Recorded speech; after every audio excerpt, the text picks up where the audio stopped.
ನಮಸ್ಕಾರ ಎಲ್ಲರಿಗೂ. ನಾನು doctor Karthik Rishi, radiation oncologist, Shri Shankara cancer ಆಸ್ಪತ್ರೆ and research centre.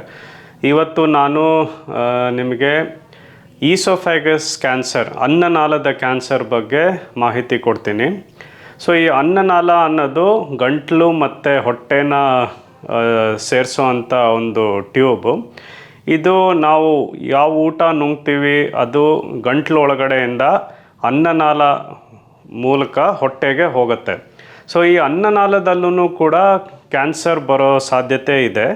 Usually smoking ಇರೋರಿಗೆ ಮತ್ತು ಡ್ರಿಂಕ್ಸ್ ತಗೊಳ್ಳೋರಿಗೆ ಇದು ಸ್ವಲ್ಪ ಕಾಮನ್ ಆಗೇ ಕಾಣುತ್ತೆ. ಸೊ ಏನು ತೊಂದರೆ ಆಗುತ್ತೆ ಅಂದರೆ ಈ ಅನ್ನನಾಳ ಕ್ಯಾನ್ಸರಲ್ಲಿ ಫಸ್ಟು ಜನರು ಹೇಳೋದು, ನನಗೆ ನುಂಗಕ್ಕಾಗ್ತಿಲ್ಲ, ಏನೋ ಇಲ್ಲಿ ತಡೆದಂಗೆ ಆಗತ್ತೆ ಅಂತ ಹೇಳ್ತಾರೆ.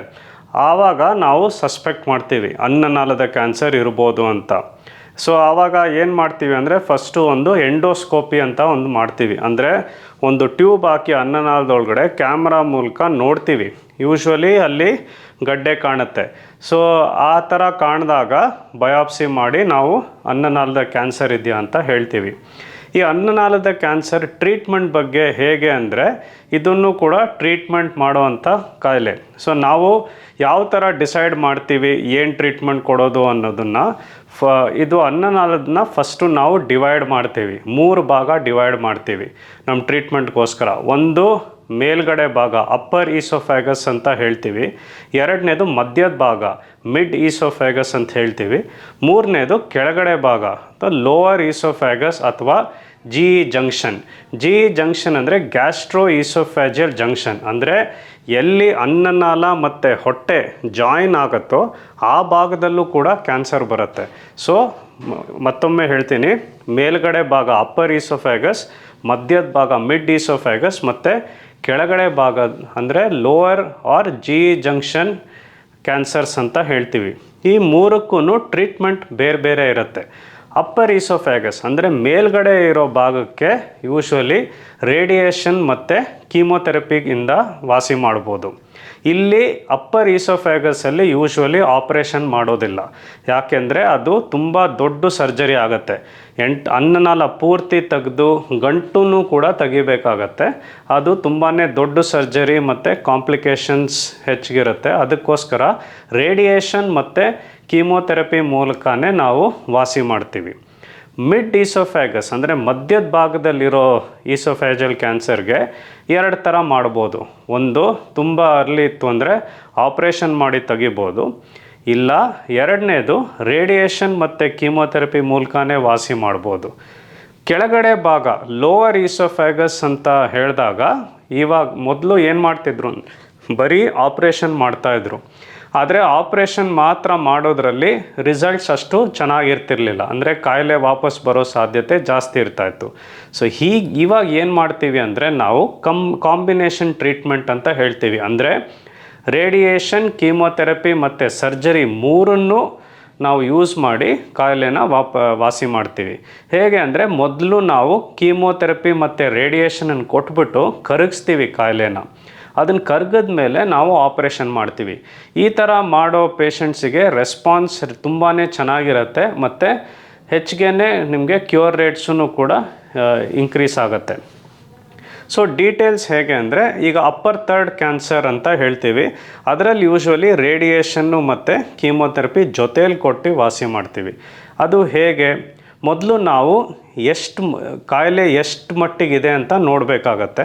ಸೊ ನಾನು ಹೇಳ್ದಂಗೆ ಮೊದಲು ಒಂದು ಎಂಡೋಸ್ಕೋಪಿ ಮಾಡಿಬಿಟ್ಟು ನೋಡ್ತೀವಿ ಎಷ್ಟು ಉದ್ದ ಇದೆ, ಪೂರ್ತಿ ಬ್ಲಾಕ್ ಆಗಿದೆಯಾ ಅಥವಾ ಪೇಷಂಟಿಗೆ ನುಂಗಕ್ಕಾಗ್ತಿದೆಯಾ. ಕೆಲವು ಜನಕ್ಕೆ ಅನ್ನ, ಗಟ್ಟಿ ಪದಾರ್ಥ ನುಂಗಕ್ಕಾಗಲ್ಲ, ಆದರೆ ನೀರಿನ ಪದಾರ್ಥ ಸಲೀಸಾಗಿ ಹೋಗುತ್ತೆ. ಆವಾಗ ನಾವು ಬೇರೆ ಏನು ಮಾಡೋದಿಲ್ಲ, ಟ್ರೀಟ್ಮೆಂಟ್ನ ಡೈರೆಕ್ಟಾಗಿ ಶುರು ಮಾಡ್ತೀವಿ.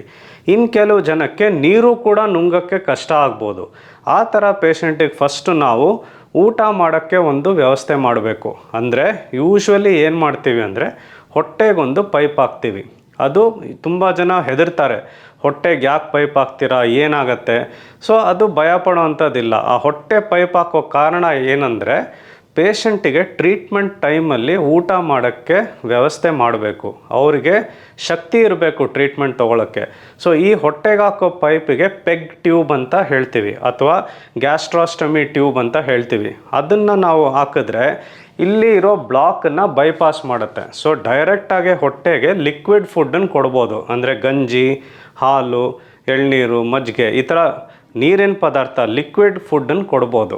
ಅದರಲ್ಲಿ ಏನಾಗುತ್ತೆ ಅಂದರೆ ಪೇಷಂಟಿಗೆ ಹೊಟ್ಟೆ ತುಂಬತ್ತೆ ಮತ್ತು ಎನರ್ಜಿ ಆ್ಯಂಡ್ ಶಕ್ತಿ ಇರುತ್ತೆ ಟ್ರೀಟ್ಮೆಂಟ್ ತೊಗೊಳಕ್ಕೆ. ಸೊ ಅದು ವೆರಿ ಇಂಪಾರ್ಟೆಂಟು. ಇಲ್ಲದೆ ಹೋದರೆ ಅವ್ರು ತುಂಬ ಸುಸ್ತಾಗ್ಬಿಡ್ತಾರೆ, ಟ್ರೀಟ್ಮೆಂಟ್ ತೊಗೊಳ್ಳೋ ಅಷ್ಟು ಶಕ್ತಿ ಇರಲ್ಲ ಅವರಿಗೆ. ಈ ಪೆಗ್ ಟ್ಯೂಬ್ ಹಾಕಿದ್ರೆ ಅದನ್ನು ಕಂಟಿನ್ಯೂ ಮಾಡ್ಬೋದು. ಮತ್ತು ನಾನು ಹೇಳ್ತೀನಿ, ಯಾವ ಪೇಷಂಟು ನುಂಗೋಕ್ಕಾಗಲ್ವೋ ಅವ್ರಿಗೆ ಮಾತ್ರ ನಾವು ಇದನ್ನು ಮಾಡ್ತೀವಿ. ಈಗ ನೀರಿನ ಪದಾರ್ಥ ನುಂಗ್ತಾ ಇದ್ದರೆ ಟ್ರೀಟ್ಮೆಂಟ್ ಕಂಟಿನ್ಯೂ ಶುರು ಮಾಡ್ತೀವಿ.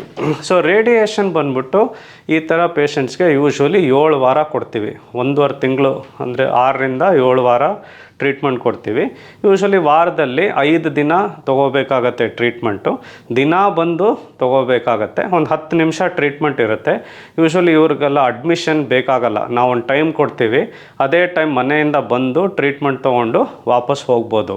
ಸೊ ಈ ರೇಡಿಯೇಷನ್ ಅಂದಾಗ ಭಯ ಪಡೋಂಥದ್ದು ಏನೂ ಇಲ್ಲ. ನಿಮಗೆ ಏನು ನೋವು, ಉರಿ, ಶಾಕ್, ಹೀಟ್, ಕರೆಂಟ್ ಈ ಥರ ಎಲ್ಲ ಏನೂ ಇರೋದಿಲ್ಲ. ಎಕ್ಸ್ರೇ ಟ್ರೀಟ್ಮೆಂಟ್ ಅಷ್ಟೇ. ಇದು ವೆಲ್ ಟಾಲ್ರೇಟೆಡ್.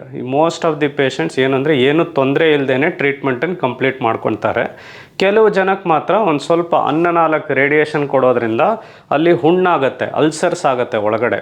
ಆ ಟೈಮಲ್ಲಿ ತುಂಬ ಖಾರ, ಬಿಸಿ ತಿನ್ನೋಕ್ಕಾಗಲ್ಲ. ಸೊ ಆದಷ್ಟು ಒಂದು ಲಿಕ್ವಿಡ್ಡು ಫುಡ್ ತೊಗೋಬೇಕಾಗತ್ತೆ, ಸಾಫ್ಟ್ ಫುಡ್ ತೊಗೋಬೇಕಾಗತ್ತೆ.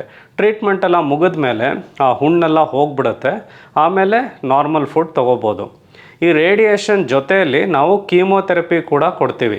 ಅದು ಯೂಶ್ವಲಿ ಮೈಲ್ಡ್ ಕೀಮೋ ಇರುತ್ತೆ, ವಾರಕ್ಕೆ 1 ಸಲ ಕೊಡ್ತೀವಿ ರೇಡಿಯೇಷನ್ ಜೊತೆಯಲ್ಲಿ. ಆವಾಗ ಎಫೆಕ್ಟ್ ಜಾಸ್ತಿ ಇರುತ್ತೆ ಮತ್ತು ಕ್ಯೂರ್ ರೇಟ್ ಇಂಪ್ರೂವ್ ಆಗುತ್ತೆ. ಈ ಕೀಮೋಥೆರಪಿನೂ ಕೂಡ ಮೈಲ್ಡ್ ಕೀಮೋಥೆರಪಿ ಅಂತ ಹೇಳ್ತೀವಿ. ಸೊ ಇದರಲ್ಲಿ ನಿಮಗೆ ಕೂದಲು ಉದುರೋದು, ತುಂಬ ಸುಸ್ತಾಗೋದು ಅವೆಲ್ಲ ಏನೂ ಇರೋದಿಲ್ಲ. ಸೊ ಆದಷ್ಟು ನ್ಯೂಟ್ರಿಷನ್ ಮೇಂಟೈನ್ ಮಾಡಿ ಕರೆಕ್ಟಾಗಿ ಫುಡ್ ತೊಗೊಳ್ತಾ ಇದ್ದರೆ ಟ್ರೀಟ್ಮೆಂಟ್ ತೊಗೊಳ್ಳೋದು ಸುಲಭ. ಮತ್ತು ಟ್ರೀಟ್ಮೆಂಟೆಲ್ಲ ಮುಗಿದ ಮೇಲೆ ಕಾಯಿಲೆ ವಾಸಿ ಆಗುತ್ತೆ. ಆಮೇಲೆ ನಾರ್ಮಲಾಗಿ ಊಟ ಮಾಡ್ಬೋದು, ನಾರ್ಮಲಾಗಿ ಜೀವನನ ನಡೆಸ್ಬೋದು. ಇದು ಅಪ್ಪರ್ ಥರ್ಡ್. ಈಗ ಮಿಡ್ ಥರ್ಡ್ ಅಂದರೆ ಮಧ್ಯಭಾಗದಲ್ಲಿರೋ ಕ್ಯಾನ್ಸರಿಗೆ 2 ಥರ ಟ್ರೀಟ್ಮೆಂಟ್ ಅಂತ ಹೇಳಿದೆ. ಒಂದು ಅರ್ಲಿ ಇದ್ದರೆ ಸರ್ಜರಿ ಮಾಡ್ಬೋದು.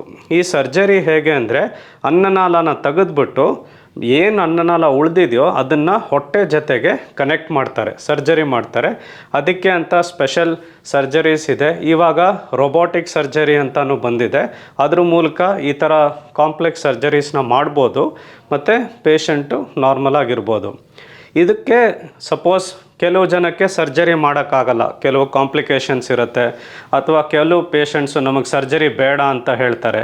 ಈ ಥರ ಇದ್ದಾಗ ನಾವು ಮತ್ತೆ ರೇಡಿಯೇಷನ್ನು ಮತ್ತು ಕೀಮೋಥೆರಪಿ ಎರಡೂ ಕೊಟ್ಟು ವಾಸಿ ಮಾಡ್ಬೋದು.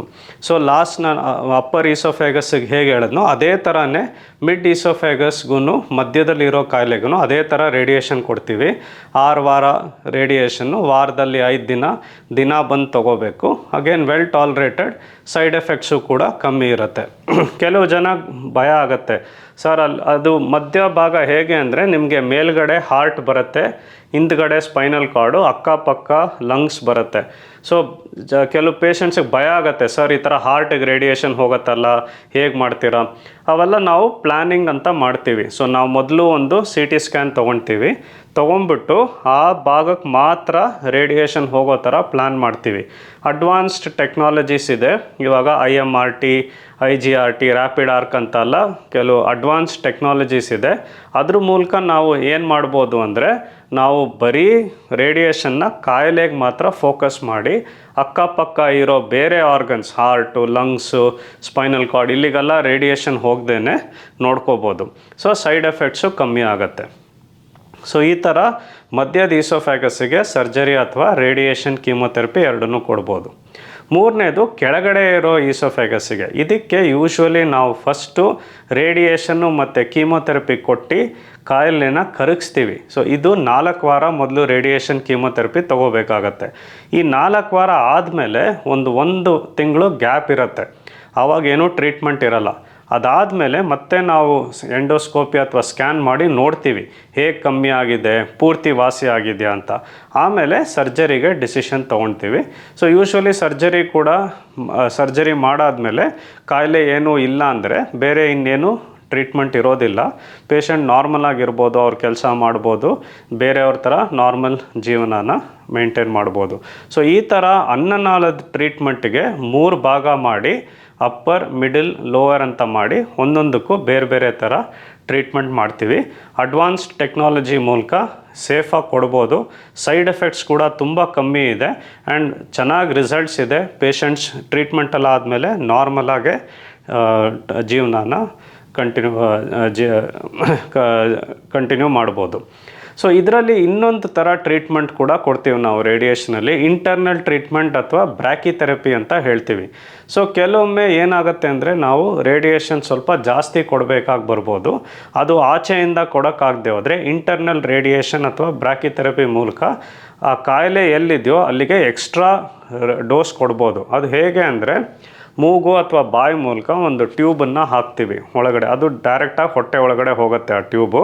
ಆ ಟ್ಯೂಬ್ ಮೂಲಕ ಒಂದು ಸಣ್ಣ ರೇಡಿಯೇಷನ್ ಸೋರ್ಸ್, ಬ್ರ್ಯಾಕಿಥೆರಪಿ ಇರಿಡಿಯಮ್ ಸೋರ್ಸ್ ಅಂತ ಹೇಳ್ತೀವಿ, ಅದ್ರ ಮೂಲಕ ಆ ಟ್ಯೂಬ್ ಮೂಲಕ ಅದು ಹೋಗಿ ಕಾಯಿಲೆ ಎಲ್ಲಿದೆಯೋ ಆ ಜಾಗಕ್ಕೆ ಮಾತ್ರ ಟ್ರೀಟ್ ಮಾಡಿಬಿಟ್ಟು ವಾಪಸ್ ಬರುತ್ತೆ.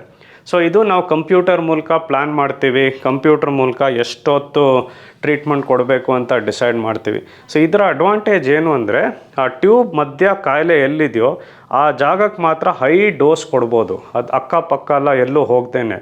ಸೊ ಇದ್ರ ಮೂಲಕ ನಿಮಗೆ ಕಾಯಿಲೆ ಪೂರ್ತಿ ಕ್ಲಿಯರ್ ಆಗೋ ಸಾಧ್ಯತೆ ತುಂಬಾ ಚೆನ್ನಾಗಿರುತ್ತೆ. ಮತ್ತು ಇದನ್ನು ಕೂಡ ಸೈಡ್ ಎಫೆಕ್ಟ್ಸ್ ಎಲ್ಲ ಹೆಚ್ಚಿಗೆ ಇರಲ್ಲ. ಸೊ ಓವರಾಲ್ ಈ ರೇಡಿಯೇಷನಿಂದ ಏನೇನು ಸೈಡ್ ಎಫೆಕ್ಟ್ಸ್ ಆಗ್ಬೋದು ಅಂತ ಕೇಳಿದ್ರೆ, ಸೊ 2 ಇದೆ. ಒಂದು ಅರ್ಲಿ ಸೈಡ್ ಎಫೆಕ್ಟ್ಸ್ ಅಂತ, ಇನ್ನೊಂದು ಲೇಟ್ ಸೈಡ್ ಎಫೆಕ್ಟ್ಸ್ ಅಂತ. ಈ ಅರ್ಲಿ ಸೈಡ್ ಎಫೆಕ್ಟ್ಸ್ ಹೇಗೆ ಅಂದರೆ ರೇಡಿಯೇಷನ್ ಕೊಡೋ ಟೈಮಲ್ಲಿ ಮಾತ್ರ ಇರುತ್ತೆ.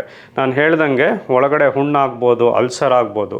ಆ ಟೈಮಲ್ಲಿ ಪೇಷಂಟ್ಸಿಗೆ ಮಾಮೂಲಿ ಊಟ ನುಂಗಕ್ಕೆ ಕಷ್ಟ ಆಗುತ್ತೆ. ಸೊ ಜಾಸ್ತಿ ಲಿಕ್ವಿಡ್ ಫುಡ್ ಅಂದರೆ ಗಂಜಿ, ಹಾಲು, ಎಳ್ನೀರು, ಮಜ್ಜಿಗೆ ಈ ಥರ ಜಾಸ್ತಿ ತೊಗೋಬೇಕಾಗತ್ತೆ. ಅದು ಟೆಂಪ್ರರಿ.